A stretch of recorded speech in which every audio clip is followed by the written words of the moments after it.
Hey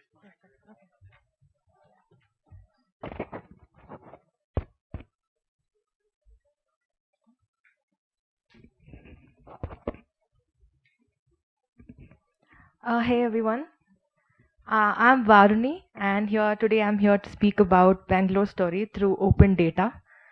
This is basically my attempt to be able to look at Bangalore and the data that it provides through the lens of an analyst and basically get to know the city a little better. And by the end of this talk, I hope that you will also know something more about Bangalore. So before that, I just wanted to take some time to speak about data journalism and what it means to look at data from the view of a journalist and how it helps, right? So data journalism is more about just collecting numbers or crunching numbers. It's about tracking trends, verifying the claims, and investigating the patterns. What makes it powerful is basically its ability to bridge the gap between raw data and human stories, and its ability to turn raw spreadsheets into narratives which can make people actually relate to it. The second important thing about it is also its ability to be able to bring transparency and accountability into the system.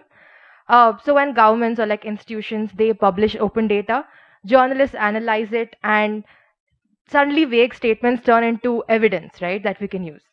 And the best example I think all of us can relate to is the COVID-19 dashboards that many of the institutions they published. For example, WHO had one, and even John Hopkins had one. Each state had one. So all of us checked them. They showcased the numbers, the hospital beds, the vaccines, and we all like really benefited from that. So I wanted to do something similar with Bangalore's open data and see if we can stitch a story. So the way that I've structured this talk is take up very popular questions or facts about Bangalore and try to investigate it and look at if we can get any insights out of it. So the first one is, why is Bengaluru the Silicon Valley of India? A lot of us, including me, I used to think it's just because of the climate. But when I looked into it, actually, Bangalore's journey to become the Silicon Valley it is today, it is because of a lot of foresight, a lot of innovation, and mainly the steady infrastructure investment that we've had for which spanned over 2 centuries. And if you have to look at the timeline, Bangalore was occupied by the British in around 1830, and they established the largest cantonment here in South India. And after that, there was a lot of influx in terms of the investment that they made for the infrastructure of Bangalore by the British government and by the Mysore kingdom. In 1882, we had one of the first water supply systems, which was the Sangi tank in South India. And soon after that, we had a reservoir as well. And fun fact, Bangalore was actually the first city to get electric street lights in Asia itself. So that was also possible because of the Mysore kingdom, who basically led the initiative on this. After this, we had another milestone, which is IISE, which was established here.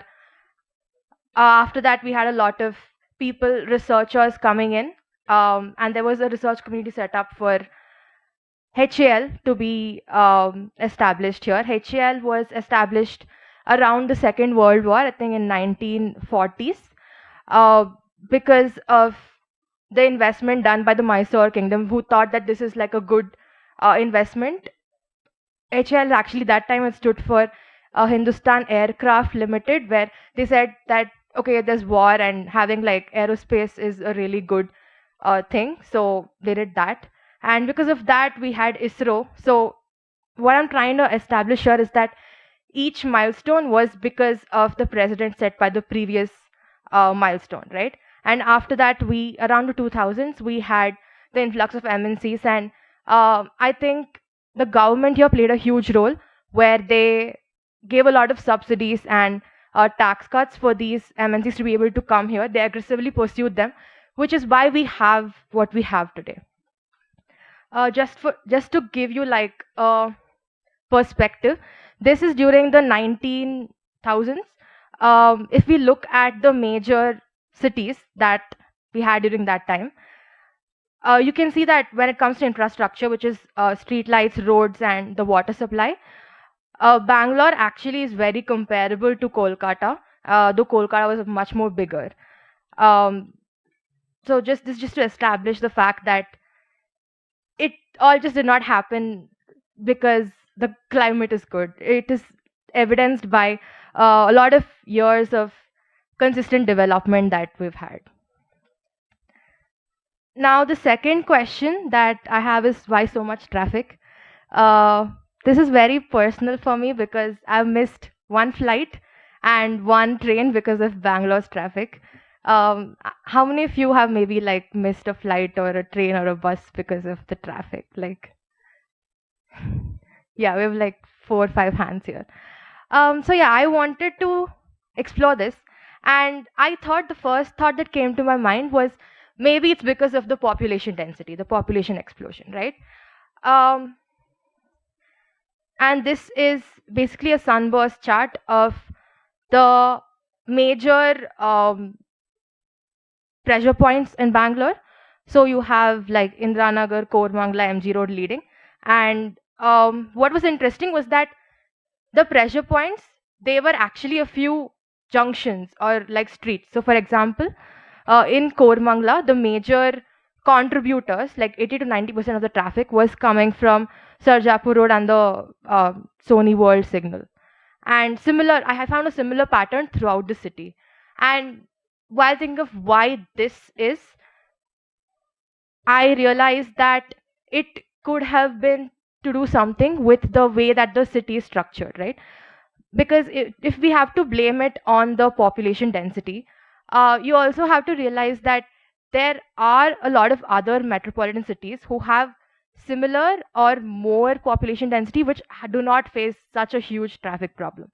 So, for example, if you take New York, which is actually much smaller compared to Bangalore, but they have they also have a bigger population density compared to Bangalore, but they do not have this problem. So when you investigate further, you realize that it's to do with the way the city is structured. So Chandigarh and New York and Washington, all of them actually follow a grid pattern of how the city is structured, whereas Bangalore follows a star pattern. And when you have a star pattern, what happens is that you get bottlenecks. For example, if you look at the picture here, in a grid pattern, if you need to get to from a place A to a place B, you have multiple ways through which you can get to that spot. So there is no single point of failure there. But in a star pattern, if you look at the right side, you might, if you have one common road which you cannot exclude and jump over, then that becomes a problem. And that is why we see this. We have certain pressure points. And one interesting thing to note, which I just discovered, is that there is evidence suggesting that traffic always grows exponentially. There is math proof for it. I will share the slides later. It's in the references, which is hopeful because if it grows exponentially, it also will reduce exponentially, right? So maybe if you can take away the pressure, reduce, ease the traffic at one junction, then it will lead to like an exponential decrease in traffic at the later junctions. So that is one hopeful thing. This is another correlation chart that I have for the traffic, which correlates a lot of variables. Some of them are very obvious. For example, it says that traffic volume is directly correlated with the congestion level, 0.8 correlation. Again, traffic volume and average speed are negatively correlated, which makes sense. But one thing that I want to draw your attention to is the public transport usage. So I always thought that the way to improve Bangalore is to make the transport system better, have more buses, increase the frequency with which they fly, and all of that. But if you look at this, interestingly, they almost have no to negative correlation with the traffic. So it basically suggests that Bangaloreans don't trust the public transport system, which makes sense because they are they're not punctual, and they're also not very great in terms of like sanitation and stuff. So yeah, that was one interesting thing that I noted. This is again the same thing explored. Public transport and traffic volume. They kind of, so you don't see like a lot of correlation. And one more thing that I noticed was something which was very obvious, such as 40% of Bangalore's air pollution comes from vehicles, and the highest pollution was near Silk Board. So yeah, that was there. This is an analysis of the average routes per like by the area. The Kempegowda bus station area, the Majestic area, has the highest access score, which makes sense because Majestic is there. The least is BTM. I can like attest to this because I live there and the connection is very bad. um, yeah, the next one I want to analyze is the cab fare, which and the availability. So they have like an inverse relation almost. So if you have very less availability, the cab fare jacks up. So this was about like the traffic and the road situation. Next, I wanted to explore the cuisine. This was interesting to me because Bangalore is like a melting pot for a lot of cultures, right? And I just wanted to see how that reflects in the cuisine and what Bangaloreans eat. So we have around 1,500 cafes, around that number, and 60% of them are private owned. They're not chains, basically. And one thing that I saw was that most of these cafes are concentrated around IT corridors. For example, near Kormangla, near EGL, and all of that. HSR has the highest number, whereas Electronic City has the least. The blue dots correspond to the IT corridors, and the red ones are traditional ones. For example, in Indiranagar, there's a lot of IT presence, but those are like artisanal cafes that are there. This might be a little more interesting. So this is the demographic. Yeah. Okay. This is the demographic versus the food type. So interestingly, 27% of the restaurants are North Indian, and which is competed by Chinese, equal distribution, and only 10% is South Indian, which is funny. This also kind of corroborates with the demographic distribution. You have like 35% of the population which is from the north, and it makes sense that South Indians don't want to go and eat or order South Indian food, so they just make it at home. And yeah, this is the average cost. You can see that Brigade Road has the best rating, but of course, like the price is also high, and you can see that less average cost might have lesser cost. These are some additional miscellaneous graphs that I have.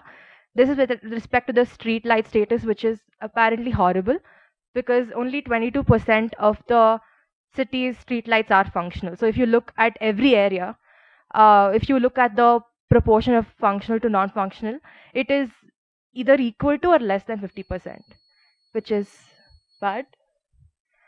There was an interesting paper on this, and it was titled "The Silence of the Lamps," which was funny. You should go and read it. And this is again the waste flow by zone, which is equally concerning. So if you look at all of them follow like an equal proportion, but what is concerning is that 50% of it is not managed well in every zone. And this again leads to clogging and whatnot, right?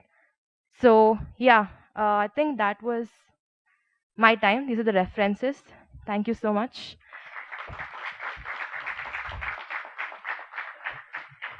One short, quick question and answer. Question.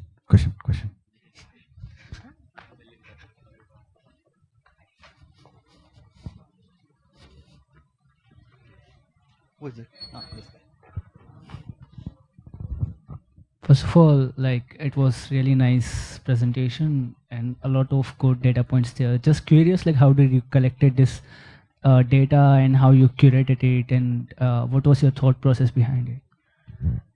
Yeah, curation, I mean, collection of the data is entirely like through the open source, like there was Kaggle data sets, Open Street Lamp, Open City, it was all open source data sets, and there are a lot actually, and they're pretty clean. And when it came to curation, it was just so I have lived here my entire life, but then I did not know a lot, as much as I should have known at least. So I just took questions that I had about the city when I grew up here, right? So, and I just answered them myself, just did like an investigation. And I encourage all of you to do this for the city that you are from, which I think is very nice.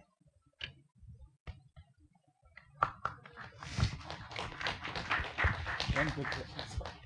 Thank you, Varuni.